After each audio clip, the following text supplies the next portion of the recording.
আজ আমি মেট্রো রেলে চড়ব, সেই জন্য আমি চলে গিয়েছিলাম এসপ্ল্যানেড মেট্রো স্টেশনে।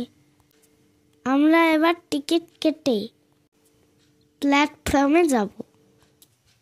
এইবার আমরা স্কেলেটারে করে উপরে যাব, আবার নিচে নামব। গ্রিন লাইনটা হচ্ছে হাওড়া স্টেশনের দিকে যাওয়ার। আমি স্কেলেটারে করে নিচে নামছি।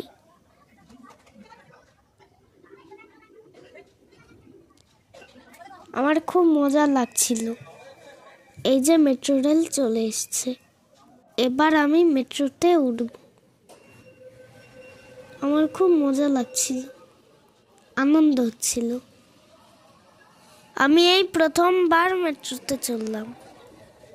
আমি এদিক ওদিক দেখছিলাম, ট্রেনটা গঙ্গার নিচ দিয়ে যাবে। এবার দেখছিলাম কখন গেটটা বন্ধ হবে। কিছুক্ষণ পর হাওড়া স্টেশন চলে আসলো। এবার আমি নামবো। নিজে থেকেই গেটটা খুলে গেল। এই যে এবার আমি নামছি। এবার লিফটে করে উপরে উঠলাম বাইরে বেরোনোর জন্য। এটাই হলো আমার মেট্রো রেলে চড়ার এক্সপিরিয়েন্স। আজ আমি খুব মজা করেছি।